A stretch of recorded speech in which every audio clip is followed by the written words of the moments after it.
Good evening and welcome to the evening news for today, Saturday, December the 2nd, 2023. I am Gerald Bryan. Thank you for tuning in. Now let's take a look at some of the lead stories tonight. Guyana needs more than goodwill declarations to preserve forests. JAGDEO. Guyanese must unite to collectively defend border. PM. We do not want to fight with Venezuela. BENN. Parents call for removal of dorm mother at CORRIVERTON facility. And government aims for proper reconstruction of Grove Main Road by next year. Now for the news in detail. Vice President Dr. JAGDEO, while addressing a COP28 panel discussion, has made it clear that countries like Guyana need more than goodwill and declarations to preserve their forests, laying out the necessary conditions for achieving net zero through avoided deforestation. Here is our lead story tonight. On Saturday, Vice President Dr. JAGDEO shared a stage with Ghana President Nana Akufo-Addo and Indonesia President Joko Widodo at the COP28 conference in Dubai, UAE during a panel discussion. The panel discussion focused on reversing deforestation, which would contribute to a 30% reduction of emissions and achieving net zero. In his presentation, JAGDEO spoke of Guyana's efforts to certify its forests. He also stressed the conditions necessary for avoiding deforestation. We believe in Guyana that the only way in the long term that we'd be able to preserve forests is to have a model that has several elements. First of all, forests have to be integrated into a national development strategy. Secondly, the solution has to be a jurisdictional scale solution. Thirdly, indigenous people and those who live in the forest have to be part of the solution.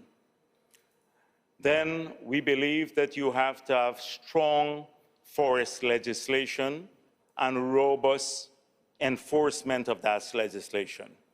And the next element is, which is a critical one, that you have to identify a revenue stream to outcompete alternate use of the forest.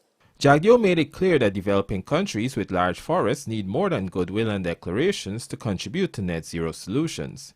This would echo calls President Dr. Irfaan Ali has made for the developed world to play a bigger role in financing the climate change fight. Without these key elements, we believe that forests cannot be preserved in the long term, either through philanthropy or just goodwill or declarations. So in Guyana's case, we've been able to keep our forests intact. 86% of the country is covered with forests. We have one of the lowest deforestation rates in the world. Last year, Guyana signed a contract with Hess Corporation, which will see the nation earning US $750 million for 30% of its forests within a 10-year period. Of this money, 15%, $4.7 billion, has so far been allocated towards Amerindian development. Gerald Bryan, The Evening News. Prime Minister Brigadier Retired Mark Phillips has called for the Guyanese people to unite under the banner of vigilance and patriotism, emphasizing their collective strength in times of heightened tension between Venezuela in the decades-old border controversy. More in this Rupert Sinarine report. Acting President Mark Phillips addressed the National Stakeholder Forum for Civil Society Engagement on the Venezuela-Guyana border controversy at the Arthur Chang Conference Center on Friday. He expressed gratitude to the public for their display of national patriotism and for standing in solidarity with Guyana's position of peace towards Venezuela's claims on Essequibo. It is true unity that we will prevail. Through unity that we will stand strong. Through unity, we will emerge victorious against any adversities that come our way. Patriotism and nationalism are the bedrocks of our resilience. We must love our country, cherish our heritage, and defend our territorial integrity with unwavering dedication. In the face of the ongoing border controversy, let us reaffirm our commitment to the principles that bind us together as proud Guyanese. welcoming the favorable ruling of the International Court of Justice to prevent any actions by Venezuela under its referendum from unlawfully annexing Guyana's Essequibo region, Phillips emphasized the importance of unity and urged citizens to rise above their differences and come together in solidarity. This is not a war in the sense that we want to cross our borders and fight Venezuela. We are defending our territory. With all that we have, all our resources, 83,000 square miles will be defended by 800,000 Guyanese. Addressing concerns about misinformation, Prime Minister Phillips urged the public to rely on official sources for accurate information about national security and public safety. He emphasized the need to verify news before sharing, especially in the face of fake news intended to sow panic and confusion. The Prime Minister also affirmed the government's resolute commitment to following international law to protect Guyana's territorial integrity. Rupa Sinarayan, The Evening News. As the Guyana Police Force officially ushered in the Christmas season with their annual Christmas tree light-up on Friday, Minister with responsibility for the security sector, BENN, addressed the issue of the border controversy during his feature address at the merry activity. While the atmosphere was one of jubilance, the elephant in the room is the upcoming referendum planned by Venezuela to annex Guyana's Essequibo. Addressing the large gathering, Minister BENN made it clear that Guyana does not want to fight with its Spanish-speaking neighbor. Lawanda McAllister tells us more. One Guyana, and Guyana belongs to us. Let's go. 1, 2, 3. One Guyana, and Guyana belongs to us. Chants from the crowd on Friday evening during the Guyana Police Force's annual Christmas tree light-up at Ivleary, Georgetown. Taking a break from the festive performances, Home Affairs Minister BENN addressed the gathering about Venezuela's referendum to annex the Essequibo region set for Sunday. We do not want to fight with Venezuela.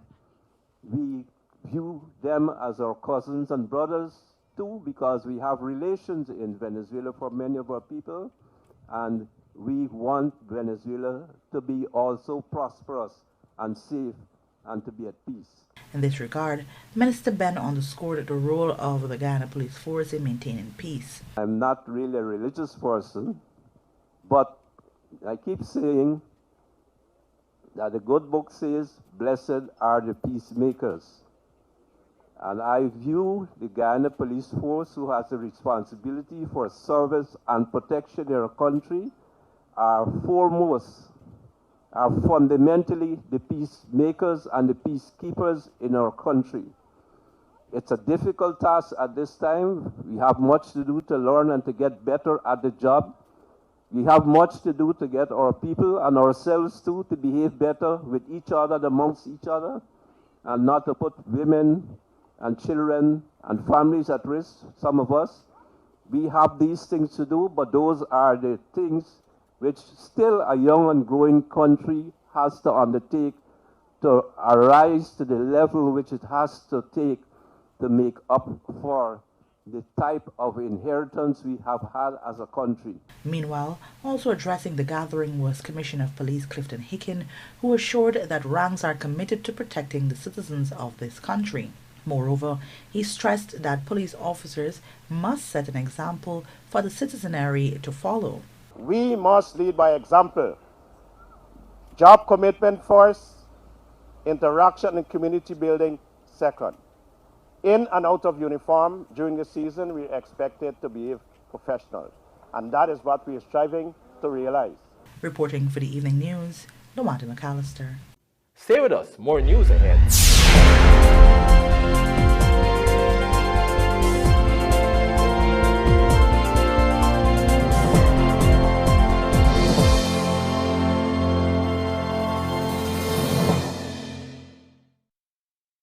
SuperBet, your best bet.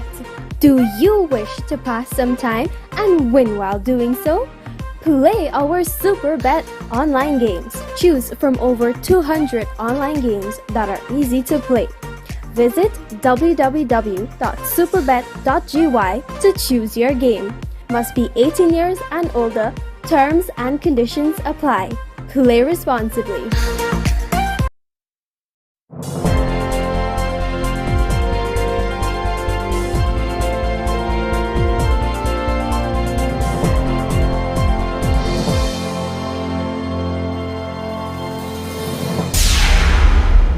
Welcome back. You're watching the evening news. Citing a number of concerns regarding her conduct, residents of two Amerindian communities, Oriala and Siparuta, are calling for the removal of the mother of the dormitory at the Corriverton facility.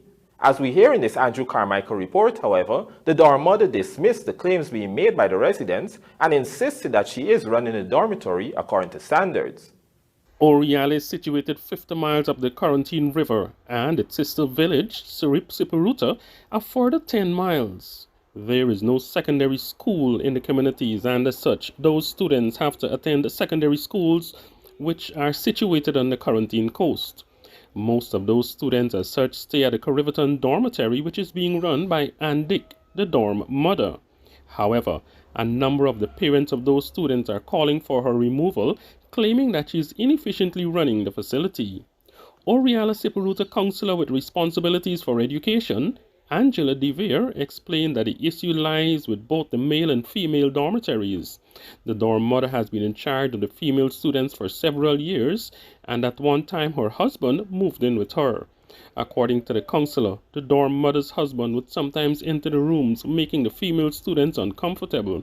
She said the students' phone calls were also being recorded. DeVere claims that students were not receiving proper meals and were not being properly supervised in using the internet service during study time. Sometimes the dorm father didn't even have the password to use the internet. So it was an issue, and a number of issues we've had. Then, way back then, it was 2 years ago, I would say we had that, whereby all the females left the dormitory.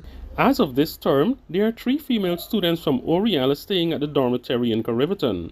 According to information reaching this newscast, a lot of the parents of that village who have children who should be attending secondary school are refusing to send them to the institution on the coast because they do not want them to be subjected to the conditions of the dormitory in Corriverton. What are parents been asking for? The parents have been asking if the dorm mother can be removed. Meanwhile, since 2022, 3 dorm fathers would have resigned, saying they cannot function under the current conditions. Currently, there is no father at the facility. TSS Henry served in that capacity from January to September of this year. He says in January, students were having very poor grades, with some only being able to attain 17% of the total marks, with none of the boys being able to attain 50%. According to Henry, he was forced to report the actions of the dorm mother's husband to the Oriala Village Council, and the regional executive officer subsequently asked the dorm mother not to have her husband there. Henry says this created animosity against him. I resigned then. One is that as a former teacher, as a father, and as a person with and who wants to raise standards in terms of academic performance for children, I saw it that I couldn't make it at the dorms because the system was the other dorm mother wasn't cooperating with me in getting these standards in terms of providing results for these kids. The evening news caught up with the dorm mother who addressed the allegations being leveled against her. Currently, she supervises 14 students. Have children's report indicated that their percentage overall would have been less than 20%? Most of them they're above, but 1, 2 of them they're below. Below 20%? No, not below. Below 50. Below 50? Has there ever been a time where persons would have been that low?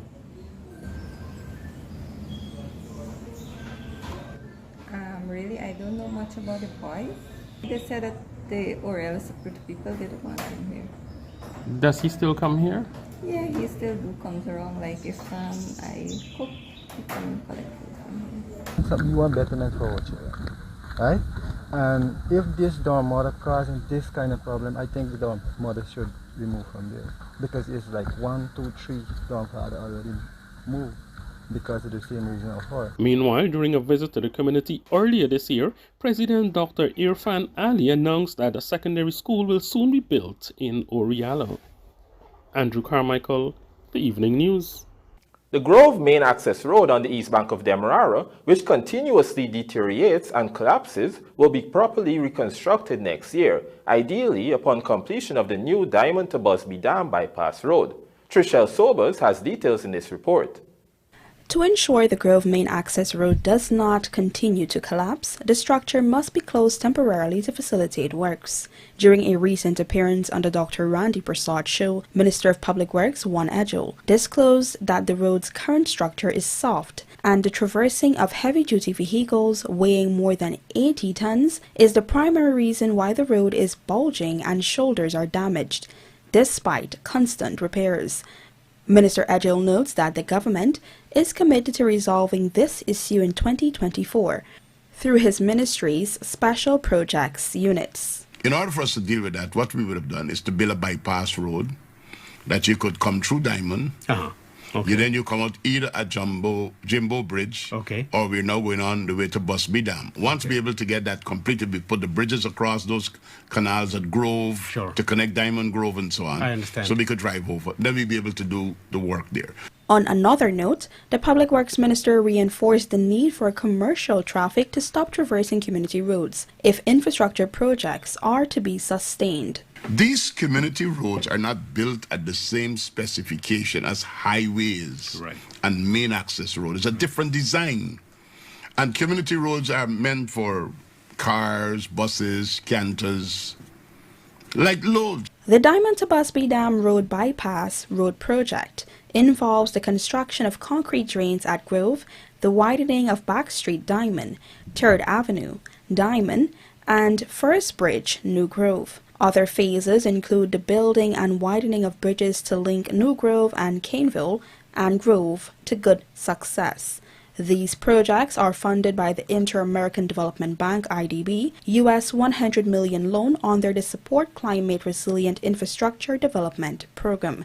Apart from this, the government has awarded contracts totaling $11 billion for the continuation of the new eastbound Demerara 4-lane highway from Diamond to Busby Dam in Craig. This will be eventually extended all the way to Temeri.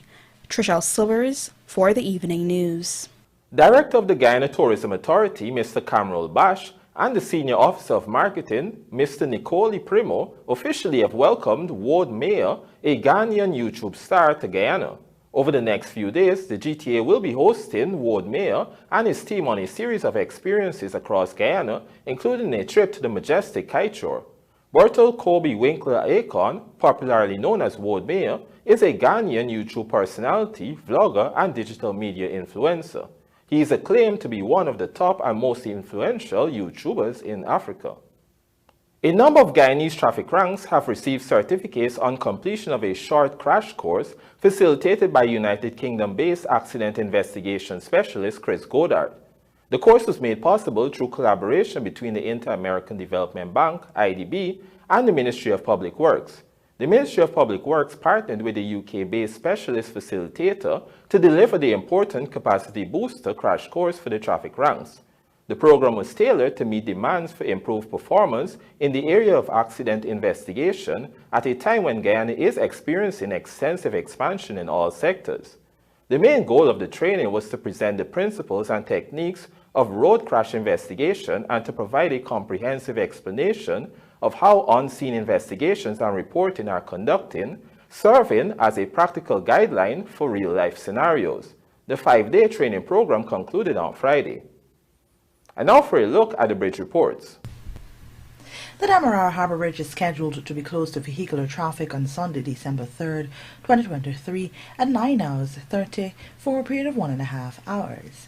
Meanwhile, the Barbish River Bridge is expected to be closed at 8 hours 35 on Sunday, December 3rd, 2023, also for a period of 1.5 hours. District 10 champions nationals for 7th consecutive year and Elite League promotional playoff. Monodorlus winners connection with point to prove. Details of these stories in the Sportscast sponsored by McCorp coming up on the other side of the break.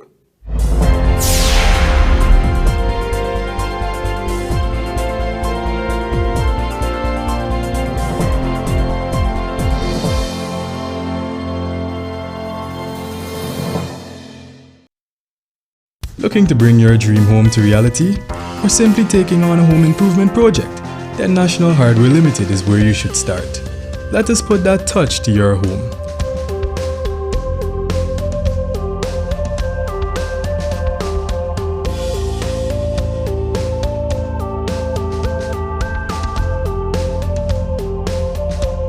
Choose from over 1,000 Berger Paint original hues for any surface.